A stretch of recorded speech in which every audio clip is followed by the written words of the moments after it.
जय हिंद साथियों, आप सभी का LRGS के NP यूट्यूब परिवार में स्वागत है। आज से हम लोग एक ऐसे विषय की चर्चा प्रारंभ करेंगे जिसका नाम है संविधान अर्थात पॉलिटी, जिससे किसी भी देश की सरकार, वहाँ के शासन के स्वरूप की जानकारी मिलती है हमें। पॉलिटी अर्थात संविधान।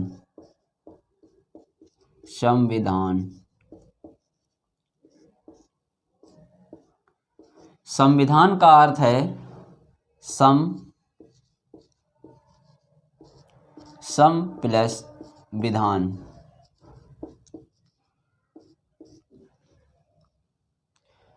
सम का अर्थ है समान, विधान मतलब कानून।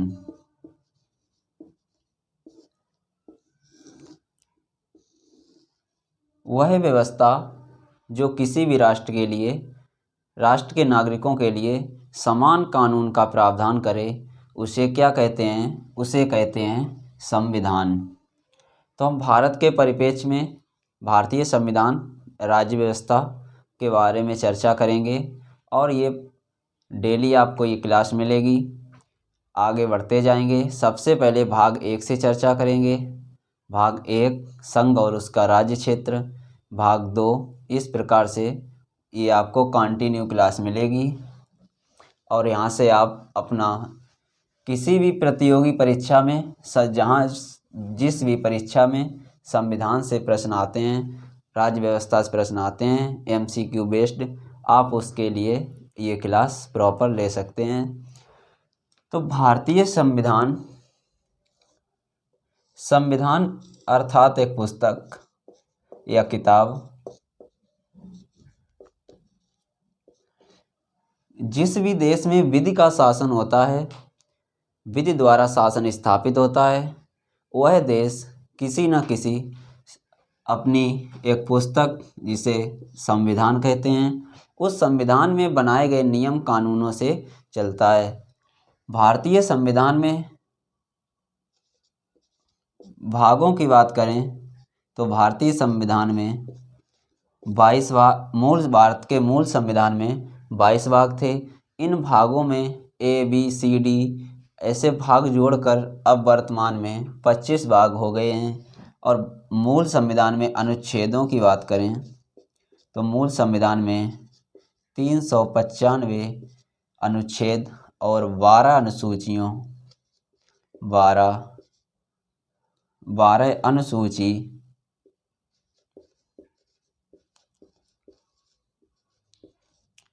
इसमें से 12 में 8 अनुसूची ये मूल संविधान में थी, बाकी 4 अनुसूची को बाद में जोड़ा गया, भारतीय संविधान में बाद में जोड़ा गया।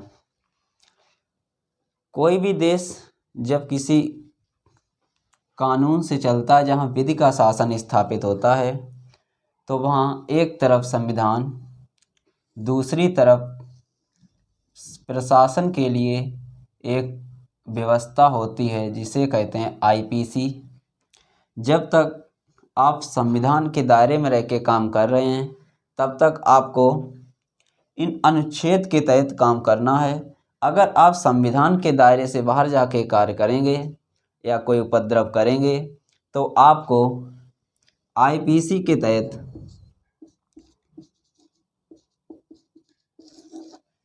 इस IPC के तहत आपको पुलिस प्रशासन का भी सामना करना पड़ेगा। जैसे राष्ट्रपति कार्य करते हैं किसी अनुच्छेद के तहत, प्रधानमंत्री कार्य करते हैं अनुच्छेद के तहत, उसी प्रकार जो पुलिस फोर्स कार्य करती है कि IPC के तहत। जैसे आपने किसी को पलट दिया या किसी को उड़ा दिया, तो उसके लिए पुलिस आपको गिरफ्तार करेगी IPC की धारा 302 के तहत। अब पुलिस क्या करेगी? पुलिस आपको ले जाके कोर्ट में पेश करेगी, उसके लिए जज साहब आप पे CRPC की धारा के तहत आपको सज़ा सुनाएंगे। या तो सज़ा सुनाएंगे या आपको जेल भेज देंगे, जुडिशरी रिमांड में भेजेंगे या रिमांड में भेजेंगे या पुलिस रिमांड में भेजेंगे। जब आपको जज साहब जेल भेज देते हैं तो वहाँ पर आपको जेल पुलिस के अंतर्गत रहना पड़ता है। अगर आपको जज साहब कोई ज़्यादा बवाली आदमी है जिसने ज़्यादा बवाल काटा है, पुलिस उससे सबूत जुटाने के लिए रिमांड मांग रही है, तो फिर जज साहब उसे रिमांड दे देंगे पुलिस को। और इसी रिमांड में सब खेल होता है। इसी रिमांड में सबसे जो भी पिटाई होती है, गाड़ियाँ पलटती हैं, वो इसी रिमांड में गाड़ी पलट जाती है। ये गाड़ी इसी रिमांड में पलटती है। तो ये हमारे जिस भी देश में विधि का शासन होता है उस देश में इस प्रकार से व्यवस्थाएं चलती हैं। तो हम लोग पार्ट 1 भाग 1 से प्रारंभ करेंगे। तो संविधान क्या है? जिस समान विधान समान कानून, समान कानून अर्थात प्रत्येक व्यक्ति के लिए जिस देश में समान कानून, जिस पुस्तक से उसका वर्णन मिलता है उस पुस्तक को कहते हैं संविधान।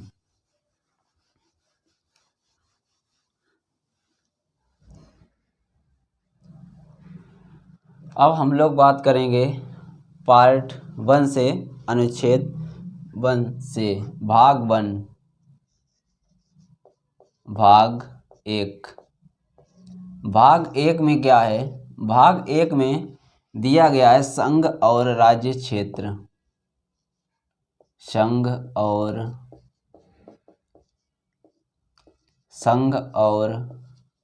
राज्य, संघ और राज्य क्षेत्र। आपको भारतीय संघ के बारे में जानना है, भारतीय राज्यों के बारे में जानना है, तो आपको भाग 1 को पढ़ना होगा। अब इस भाग 1 में भाग को अनुच्छेदों में बांटा गया है। अब इस भाग 1 में कौन कौन से अनुच्छेद हैं? तो भाग 1 में पहला अनुच्छेद है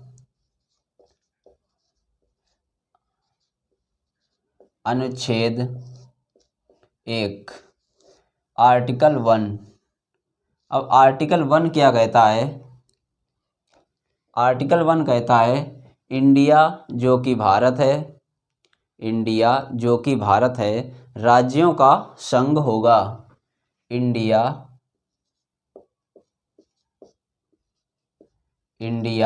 जो कि भारत है, इंडिया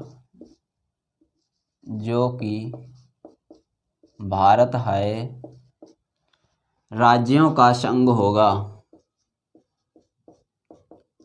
राज्यों का संघ होगा। इंडिया जो कि भारत है राज्यों का संघ होगा।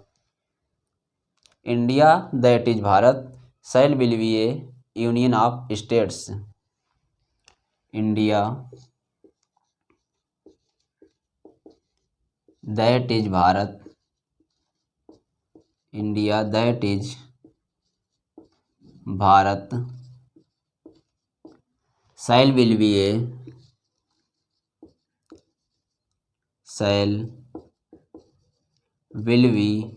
ए यूनियन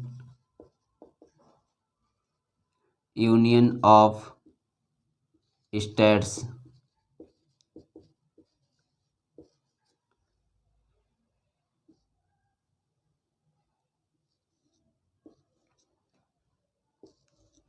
तो अनुच्छेद 1 से क्या मालूम होता है हमें? सबसे पहले अनुच्छेद 1 से मालूम होता है भारत के नाम, एक इंडिया और भारत। अनुच्छेद 1 हमें बताता है कि भारतीय संविधान के अनुसार हमारे भारत के कितने नाम हैं। तो हमारे भारत के ऑफिशियल रूप से, संवैधानिक रूप से कितने नामों का वर्णन मिलता है भारतीय संविधान के आर्टिकल 1 में? तो 2 नामों का वर्णन मिलता है, जिसमें एक इंडिया और दूसरा भारत।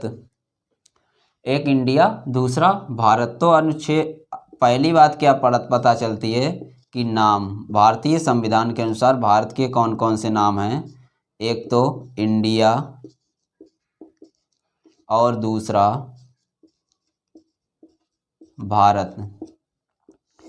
हमारे संविधान में हमारे राज्य के, हमारे राष्ट्र के 2 नामों की चर्चा मिलती है, एक इंडिया और दूसरा भारत। जैसा अभी कुछ दिन पहले चर्चा में था कि इंडिया का नाम बदलकर भारत सरकार या भारतीय कार्यपालिका या भारतीय, इसका नाम बदलकर क्या करने जा रही है? भारत। तो आप बताइए कि इंडिया का नाम पहले से ही संविधान में भारत दे रखा है कि इंडिया जो कि भारत है, इंडिया दैट इज भारत, तो नाम बदलने जैसी कोई बात ही नहीं है। आपने G20 की अभी समिट हुई थी, G20 की समिट में अपने प्रधानमंत्री जी के सामने डैशबोर्ड पर जो नाम लिखा जाता है कि ये किस देश के प्रतिनिधि हैं, भारतीय प्रधानमंत्री जी के सामने डैशबोर्ड पर लिखा हुआ था, जो डैशबोर्ड लगी थी उस पे लिखा था भारत। तो हम अपने देश के इन 2 नामों में से ऑफिशियल रूप से किसी भी नाम का प्रयोग कर सकते हैं भारतीय संविधान के अनुसार। एक तो हुआ आर्टिकल 1 हमें बताता है, अनुच्छेद 1 बताता है कि हमारे देश के 2 नामों की चर्चा है। दूसरी बात क्या बताता है कि इंडिया जो कि भारत है, राज्यों का संघ होगा। ये जो हमारा राष्ट्र है ये एक संघीय राज्य होगा, अर्थात राज्यों का संघ होगा। तो हमने 2 बातें यहाँ से पता चली। एक तो हमारे आर्टिकल 1 से हमने जाना हमारे देश का नाम इंडिया जो कि भारत है, और दूसरा क्या है मालूम हुआ, नेचर क्या है हमारे देश का, हमारे देश का नेचर या प्रकृति क्या है, हमारे देश की प्रकृति, ये किस प्रकार का राज्य है, तो ये एक संघ राज्य है। ये हमने आर्टिकल ये 1 कंप्लीट हुआ। अब यहाँ पर कुछ शब्द देखते हैं। आपने 3 शब्दों के बारे में सुना होगा,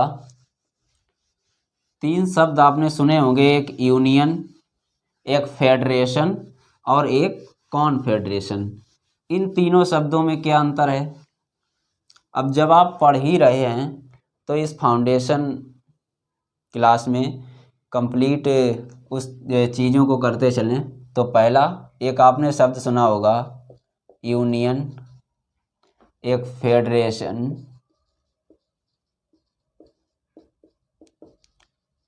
और एक शब्द सुना होगा कॉन्फेडरेशन।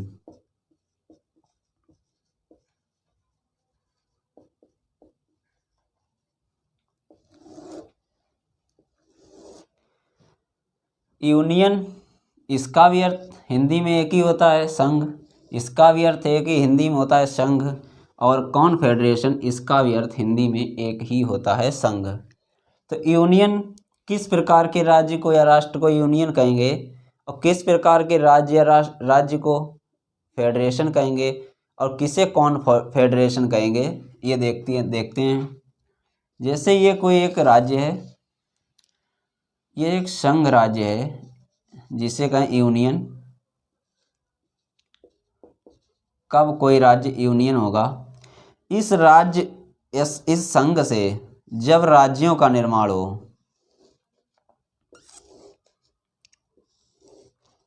इस संघ से जब राज्यों का निर्माण हो तो उसे कहते हैं यूनियन। ध्यान रखिए, जब संघ से इस एरो पर फोकस करिएगा, जब संघ से राज्यों का निर्माण हो, जब संघ से राज्य बने तो उसे कहते हैं यूनियन। और इसका सबसे अच्छा एग्जाम्पल है अपना प्यारा भारत। जब संघ से राज्यों का निर्माण हो तो उसे कहेंगे यूनियन। फिर फेडरेशन किसे कहेंगे? जब किन्हीं राज्यों से जब राज्यों से मिलकर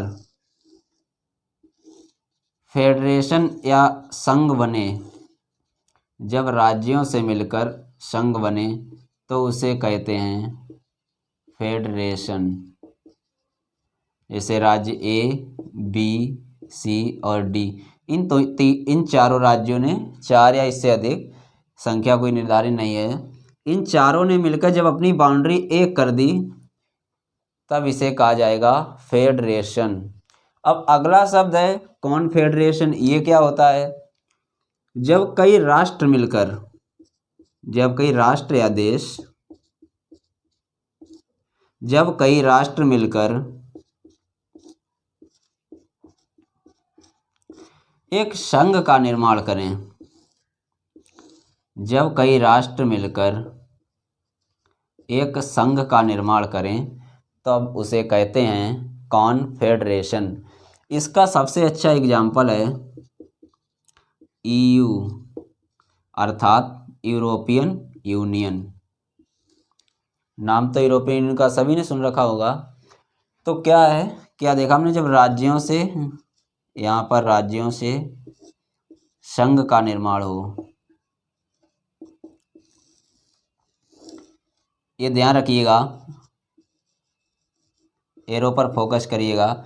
जब संघ से राज्यों का निर्माण हो तब उसे कहेंगे यूनियन, जब राज्यों से संघ का निर्माण हो फेडरेशन, और जब कई राष्ट्र मिलकर एक संघ का निर्माण करें तो उसे कहते हैं यूरोपियन यूनियन। ये 3 टर्म थे, इन्हें कंप्लीट किया। अब हम लोग चलेंगे आर्टिकल 2 की तरफ कि आर्टिकल 2 से क्या चर्चा मिलती है, क्या हमें उससे सीखने को मिलेगा और हमारे एग्ज़ाम पॉइंट ऑफ व्यू से कितना इम्पोर्टेंट है। तो आर्टिकल 2 देखते हैं अब।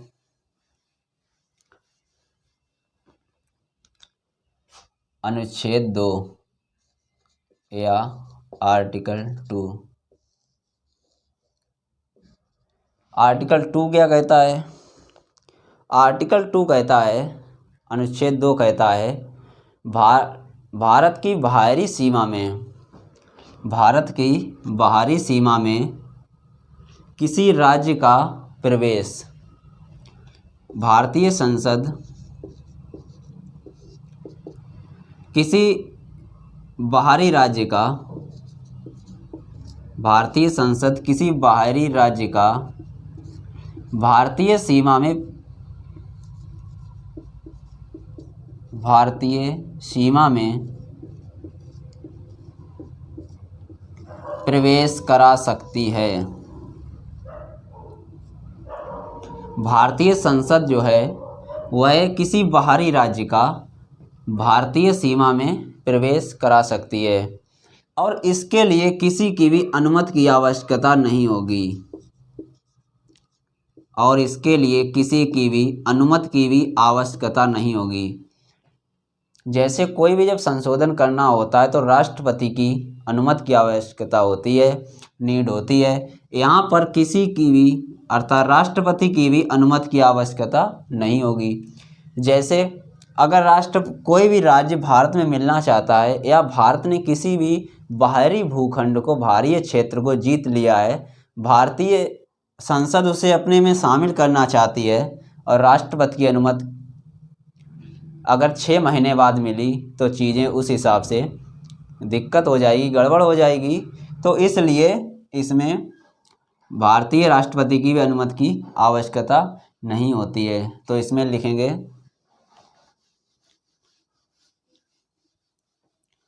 आर्टिकल 2 में लिखेंगे बाहरी राज्य का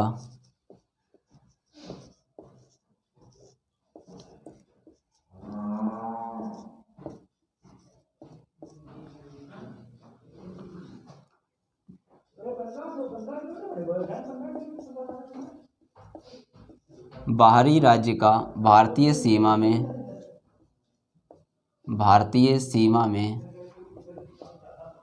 प्रवेश व स्थापना प्रवेश व स्थापना। भारतीय लिखिए या लिख लीजिए, भारत की सीमा में बाहरी राज्य का, भारत की सीमा में प्रवेश व स्थापना। इसका सबसे अच्छा उदाहरण है 35th कॉन्स्टिट्यूशन अमेंडमेंट, संविधान संशोधन। इसके तहत सिक्किम को सह राज्य का दर्जा दिया गया, सह राज्य का दर्जा दिया गया। जब चाइना ने तिब्बत पर कब्जा कर लिया इतने बड़े भूभाग पर, तब सिक्किम ने सोचा ये तो हम पे भी कब्जा कर लेगा। तब सिक्किम ने भारत से आग्रह किया कि हम आपके साथ आना चाहते हैं, और सिक्किम एक साथ ही पूर्ण राज्य का सिक्किम को दर्जा नहीं मिला। सिक्किम ने कहा पता नहीं तुम लोग भी कैसे हो, ऐसा तो नहीं चाइना की तरह ही हो। तो भारत की संसद ने कहा कि आप पहले 1-2 साल रह के देख लीजिए, ट्रायल पे रहिए, उसके बाद आपको पूर्ण राज्य का दर्जा दे दिया जाएगा अगर आपको अच्छा लगेगा तो।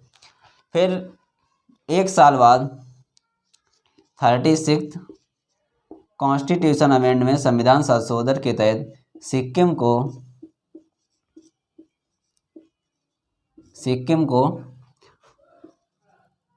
पूर्ण राज्य का दर्जा देके 22वां राज्य बना दिया गया।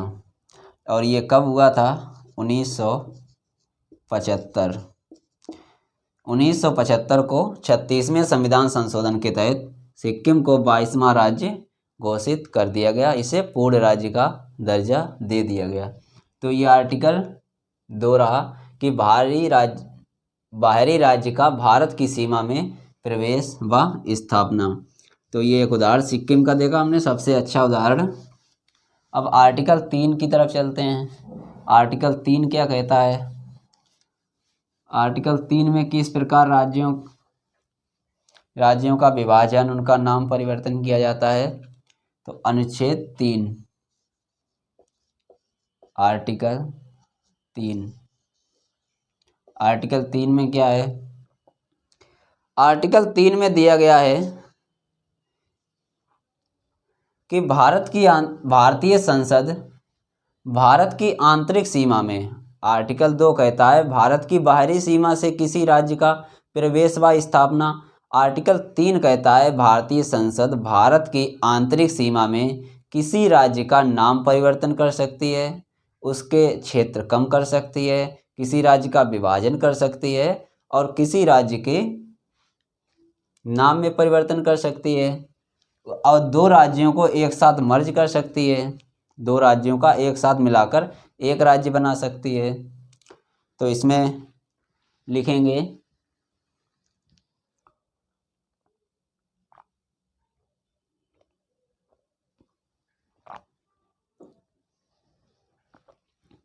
कि भारत की आंतरिक सीमा में,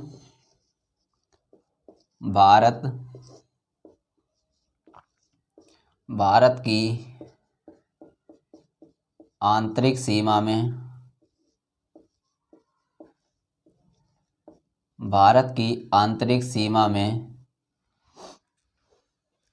भारत की आंतरिक सीमा में किसी राज्य के नाम में परिवर्तन, किसी राज्य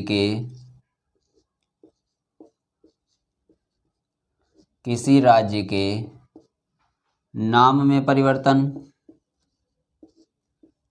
किसी राज्य के नाम में परिवर्तन, किसी राज्य के नाम में परिवर्तन, सीमा में परिवर्तन, किसी राज्य की सीमा में परिवर्तन,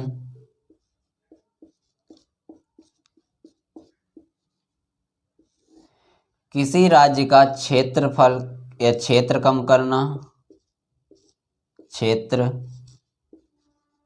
कम करना,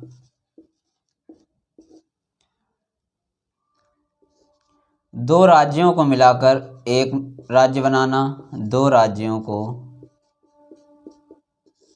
दो राज्यों को मिलाकर एक राज्य बनाना, दो राज्यों को मिलाकर एक राज्य बनाना। ये सब कौन कर सकता है? तो याद रखिए, ये सब कर सकती है भारतीय संसद।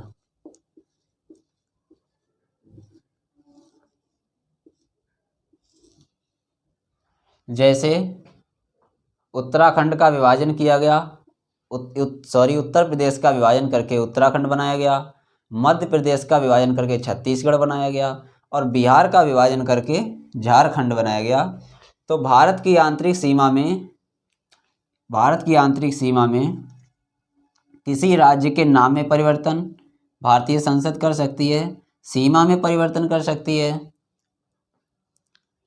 क्षेत्र को कम कर सकती है, दो राज्यों को मिलाकर एक नया राज्य गठित कर सकती है। तो ये सब कौन कर सकता है? ये सब कर सकती है भारतीय संसद। अब आर्टिकल 4 देखते हैं। आर्टिकल 4 किस प्रकार से आर्टिकल 2 व 3 के लिए महत्वपूर्ण है। आर्टिकल 4 में क्या दिया गया है? तो आर्टिकल 4 में दिया गया है कि अनुच्छेद 2 व 3 में किए गए परिवर्तन को संविधान संशोधन नहीं माना जाएगा।